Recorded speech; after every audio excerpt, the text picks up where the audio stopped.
everyone. Welcome to the Glow Podcast. I have a very exciting guest here with me today. I have Brendan from the Wellbeing in Michigan. And before we get started and get talking, if you are new here, we are Tailored Marketing, and we partner with organizations in healthcare, longevity, and the wellness space to fuel growth through strategic marketing strategies. So if you are interested, drop a comment below. Brendan, I'm so excited to have you here today. Thank you so much for coming on.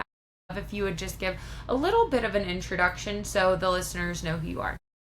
Sure. Yes, my name is Brendan Kelly, and I live in Grand Rapids, Michigan. And for about the past 14 or so years, I have owned an outpatient counseling practice that has that and continues to directly incorporate the use of exercise and physical activity as a primary means of treating commonly occurring mental health issues. So first and foremost, this is a practice that is primarily geared towards, working with people that are struggling with their mental health. We are a group of counselors or therapists. We're all licensed here in the state of Michigan. And so that's our primary occupation, just like any other counseling practice you might come across that exists today. But what really sets us apart is that we have a pretty nice, large, well-equipped fitness center in the back of our practice. And we have fitness professionals on staff to help guide our clients, help our clients learn how to use exercise as an effective form of treating, again, many commonly occurring mental health issues. So we have this kind of 1-2 approach that we've been doing now for about the past 14 years, and we're really proud of it. Yeah, no, that's super, super awesome. And so I guess kind of what brought you to this idea? Obviously, a lot of people, know that exercise does impact us not just physically but mentally as well. But how did you kind of decide to kind of bunch the two together and find that they were so interconnected and related? It really started first and foremost with my own personal experiences with exercise. I stopped pretty much all physical activity out of high school. I played some sports in high school, but I wasn't good enough to play in college. Yeah. So when I went to college, I just stopped and didn't start exercising again until I was in my early 30s. And fairly quickly after I started going to the gym on a regular basis, and I was purely driven by the physical health benefits of exercise. I needed to lose some weight, maybe build some muscle, just try to get back into shape. So I was really focused on the physical health benefits. And after I started going to the gym for not very long, I noticed a few different things. Ultimately, that I was feeling better. I noticed my mood was better, my energy was better. Probably one of the biggest things that stood out for me was my focus and concentration, and therefore my productivity at work. As a therapist, you got to write notes, right? And they've always been the bane of my existence among many other therapists out there. Yeah. And, and historically, it just had been this real difficult thing for me to write these notes, and I would get really behind and I would have to force myself to do them. And then when I started exercising, I'm coming to work and I'm just clicking and I'm, banging these notes out, so I notice all these different things and I don't really think a whole lot of it, right? Until I kind of stumbled into the research that existed back then. So this would have been in the mid-late 90s, probably around 97. Well, I'd say around maybe 98. Okay. I stumbled into some of the research that existed already at that time on exercise as being an effective form of treatment for commonly occurring mental health disorders like depression or anxiety or stress. And what I started to read really mirrored my own experiences. So it was oh, wow, man, there's a scientific basis for what I had been experiencing. This wasn't just a me thing. This information was already kind of out there. Yeah. And then really where the idea for the well-being came was at that point, I was already, I already had really been getting into the research that existed at that time. This was probably around, I remember the date. I mean, this was around 2009, 2010, early 2010. It was at the point that I was talking to clients about using exercise to treat their depression or treat anxiety. And then one day I read an article about a therapist in New York City who had a treadmill in her office, and she would have her clients, kind of running on the treadmill at the same time, during their session. And I remember thinking like, wow, but then the Yeah. next thought for me was like, I just couldn't picture somebody running and praying at the same time, right? Yeah. Those two things just, they didn't jibe together to be happening at the same time. And so what came after that, I just had this thought, well, why couldn't you take a traditional outpatient counseling practice, add a room, and fill it with exercise equipment? And like, that was it. That was Yeah. the idea. And then my brain just started to spin and I started to think more and more about it. And the more I thought about it, the more it just made sense. And then finally I started to talk to some people. Talked to one of the first people I talked to was my primary care doctor. I remember his response was, "This is the way it should have been all along." And I was Yeah. like, "Okay, I've got to do this." And so that was in January. The idea hit in January 2010, and then we opened our doors in June in 2011. Wow. That's It's so been cool. yeah, it's been a great ride. I mean, it's been a lot of challenges because, we really are, and I'll challenge all your listeners. We're the only people that are doing what we're doing. We've Yeah. never found another outpatient, private like counseling practice that uses exercise as a primary means of treatment. And it's really pretty crazy. I'm shocked that it's still the case. But yeah, so we've really been, on our own trying to figure out how to really effectively put this all together. Here we are 14 years later, and I feel like we finally kind of have it. Yeah, no, that's awesome. And like also too, like your personal story with you kind of realizing like, okay, wow, like I notice so much of a difference when I am exercising. Like you're doing it for the physical portion of it, but then once you start doing it, and I find myself even like personally, I notice the biggest difference if I don't exercise for like a few days or whatever with like my mental focus, like you were saying, and then also just even like with my moods and stuff. And I think that's the case for so many people, but it kind of takes you to actually, do the exercise regularly enough where you do notice that difference of like, okay, this is so much better when I'm actively doing this rather than when you're not doing it, but you don't really notice it until you're doing it on a fairly consistent basis, like a few times a week or whatever. And there are many people out there that, because they're so focused on the physical health benefits, they're so focused on losing the weight that they want to lose, or kind of achieving a certain body type, that they really overlook the fact that, boy, I'm feeling better. And here's what I will say. Exercise is not a panacea. It doesn't work the same for everybody. Yeah. I'm one of the people, I can really kind of break it down into one or two groups. I'm in the group where exercise really makes a difference. It's why I exercise on a regular basis today. I appreciate the physical health benefits. Absolutely. I'm 51 years old, and I'm really proud to say that I'm in much better shape today than I was when I was 33 years old. Like Yeah. way better shape. So I love that, right? I Yeah, love of the course. physicality. I love like feeling strong and healthy. I really appreciate that. But what gets me going over and over again is kind of what you were saying, Taylor. Like, if I stop for a few days, my mental health starts Yeah. to take a nosedive. But I'm in that camp, right? And that's a very large group of people that like where exercise really makes this noticeable, significant difference. And then there's this other group where it makes a difference, but it doesn't appear to be as significant. And I'm everybody that comes in our office, everybody that I meet, I'm praying like, please, I want them to be in my group, Yeah. because I want them to like get going, and then they're like, "Oh my God, like this is amazing. Like if I keep exercising, my mental health is vastly improved, right?" But unfortunately, that's not always the case. But the cool thing is it always seems to make at least some difference, Yeah, I for can sure. literally I can count on one hand to this day the number of people who reported it made no difference. And I remember one, like, this guy had tried everything for his depression, ketamine, and what's I'm drawing a blank. Like, anyways, the transcranial magnetic stimulation, like, he did everything, Okay. medications, and nothing touched him. And there was like maybe one or two others that like tried and tried, and it made no difference. Everybody experiences some difference in that. Yeah. No, that totally makes sense. Yeah, it's like it's different for everybody, but like you said, most people at least makes some difference, and then there's like the vast majority of people that it makes like a very, very noticeable Yeah. difference, where like you're like, okay, this feels like I'm almost like taking medicine kind of. Oh, And so I get Go ahead.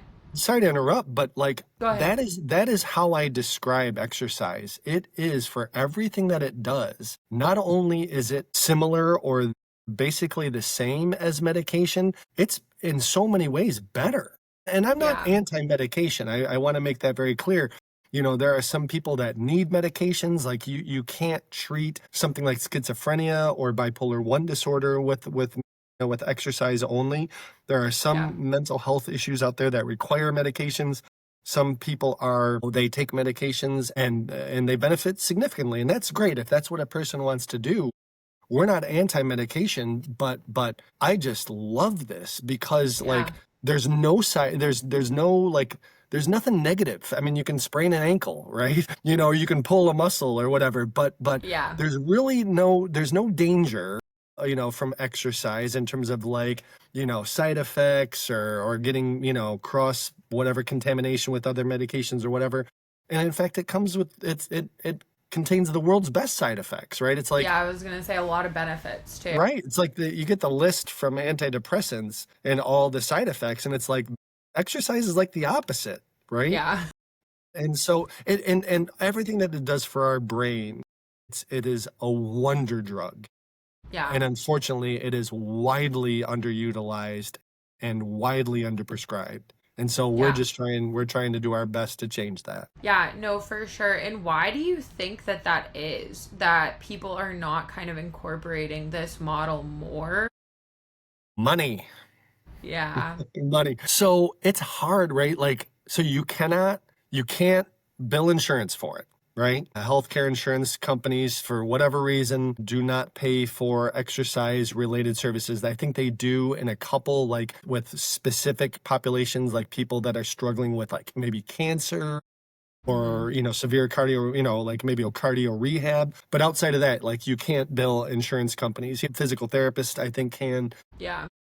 But and anybody that's ever owned a gym knows how difficult it is to make money, and we've struggled. We've really struggled, Yeah. and so I think that's a big part. Is for us, for many years, like we lost money on our fitness center side of things. Now, what it ultimately did for us, because it's such a great niche, that it really did probably bring in a lot more business Yeah. because of what we do. Certainly, we've gotten a lot more, like we're a lot more well known than we would be if we are like just a traditional practice. So we've definitely, I think, gotten a lot more business. In some respects, maybe some people have been turned away because they don't want to exercise, and that's fine. But Yeah.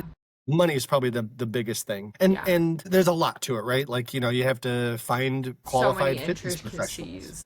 Yeah, yep, Yeah. exactly. So Yeah, no, that totally makes sense. And I mean, that just like, it makes you think, like, what if people really just like wanted what's best, rather than it being like about money and stuff? It's like we probably would see this a lot more often.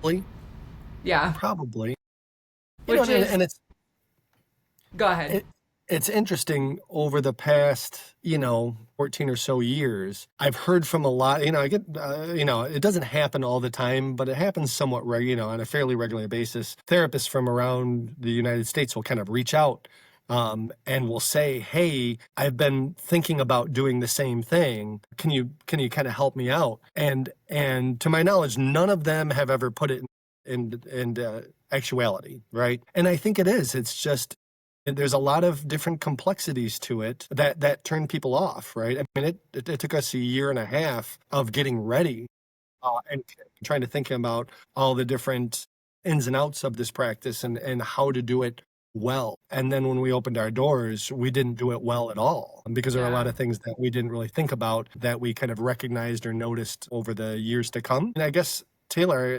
my statement at this point is I don't know why this is not already widely established. It really is pretty mind blowing to me. But the Yeah. fact is that it isn't.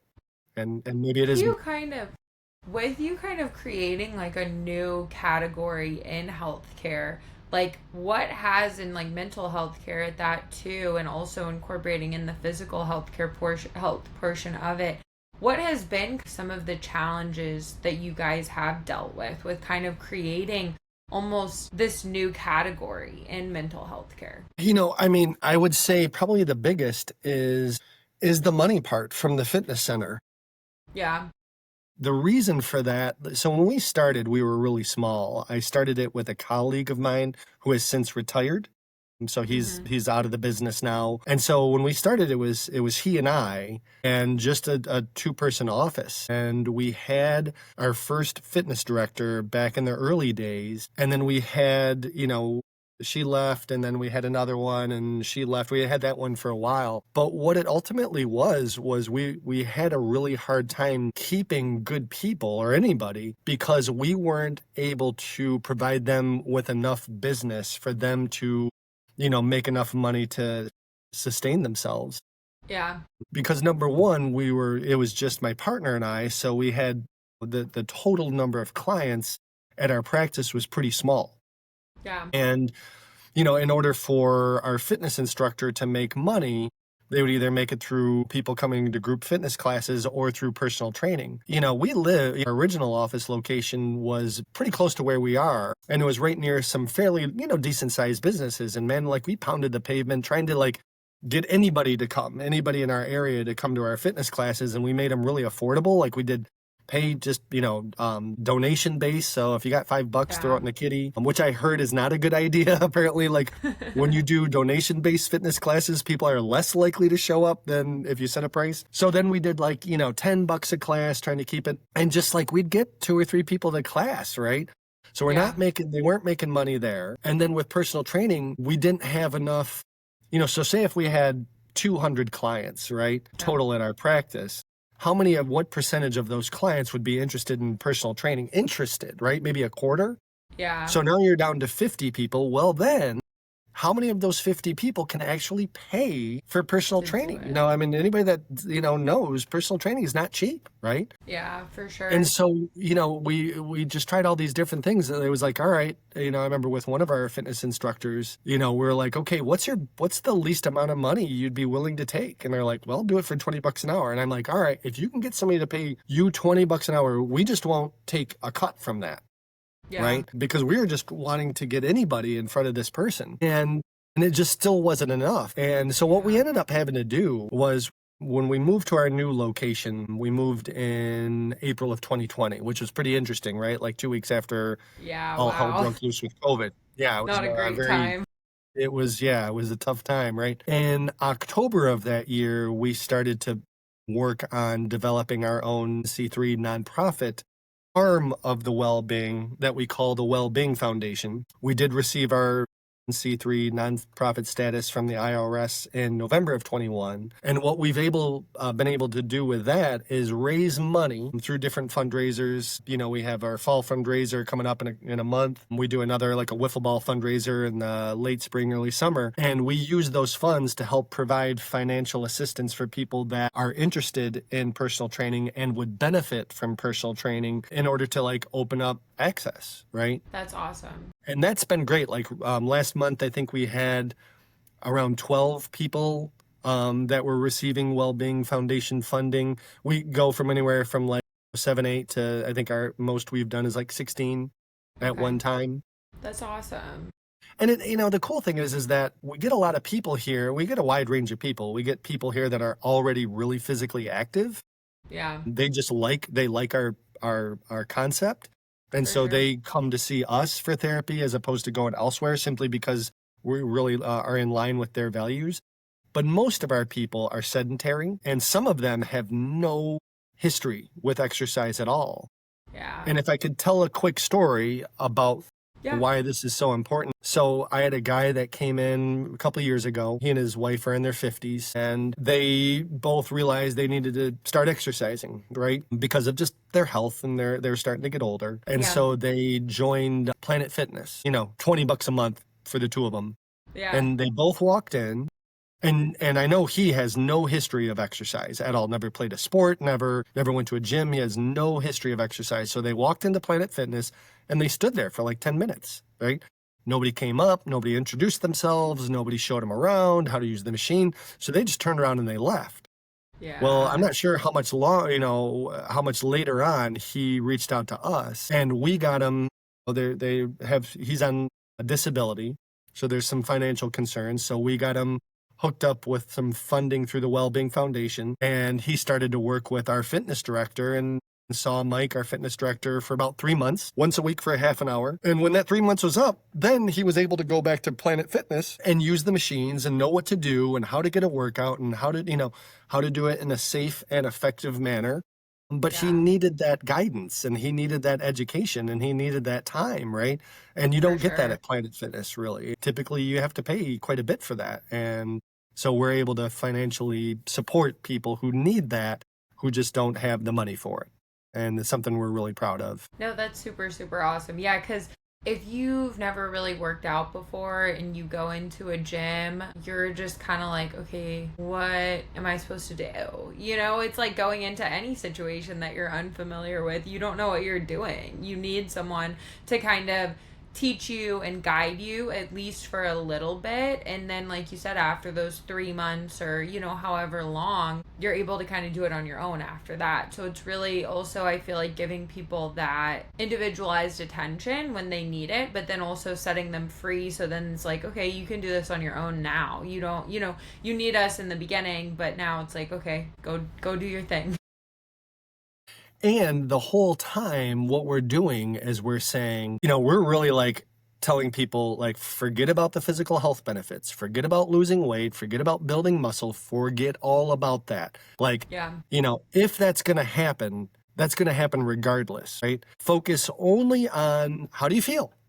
When you go yeah, to the gym, like how do you feel before you go to the gym and then how do you feel after? How do you feel before you go for a bike ride? How do you feel after, right? Like how do you feel before and after? And then how do you feel overall once you've been going? And really like drawing people's close attention to that phenomenon.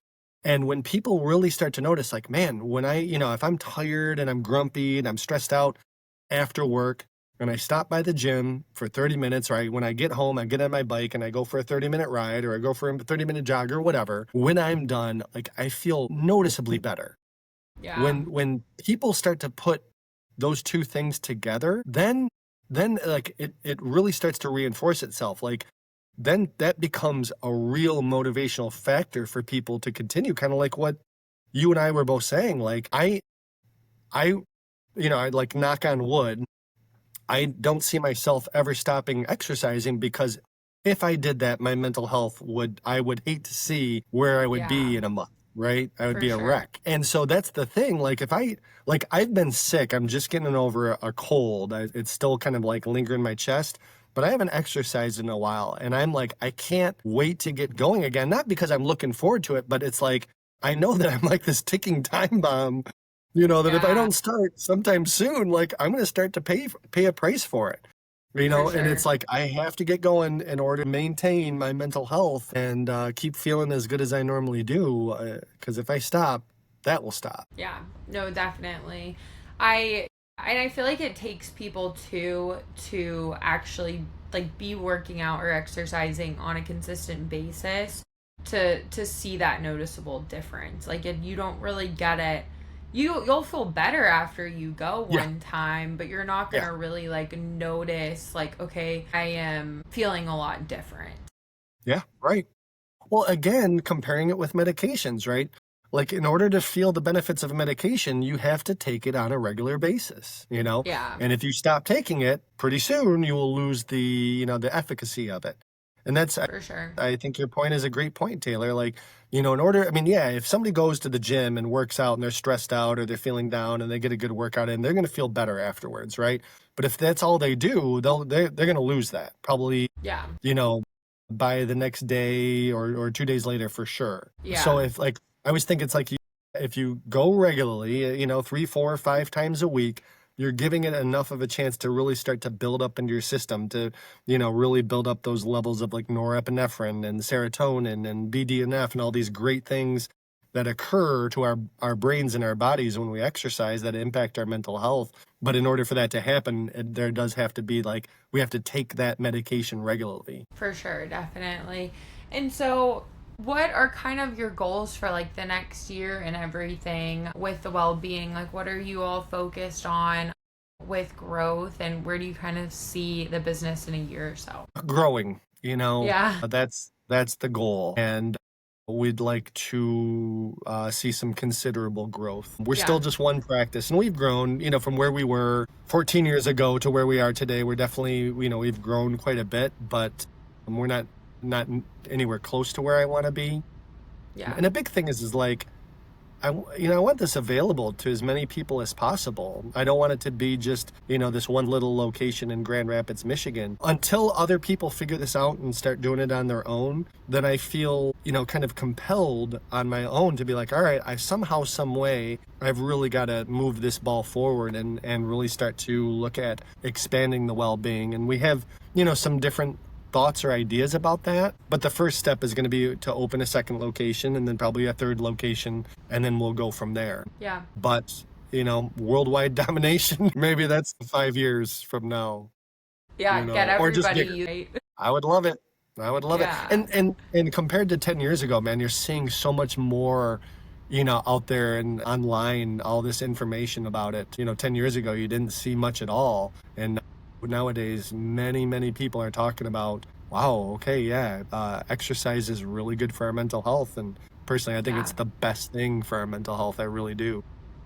Yeah, no, for sure. It's definitely more people are talking about it. It's still, I feel like, not like mainstream, Like it's definitely not something that everybody is talking about, but I think that the awareness is growing. Like I think people are like, okay, so maybe this is a good idea. Yeah, absolutely. Awesome. Well, cool. Well, tell everyone what is the best way to find you? What is the best way to find the well-being online if they are interested in learning more? And I will also put everything in the show notes as well so people have access to the links. Sure. The easiest place, number one, would be our website, which is Okay. www.grwellbeing.com. Our phone number, anybody can call. As for me specifically, our phone number is 616-458-6870. Or feel free to send me an email at Brendan, which is BRENDAN, at grwellbeing.com. So any questions, anything like that, I'm more than welcome to take your call or email. But yeah, don't hesitate to reach out for any reason whatsoever. Awesome. Thank you so much for coming on. I really, really appreciate it. And it was a great conversation. It was great, Taylor. Thank you so much for the opportunity. Of course. Okay.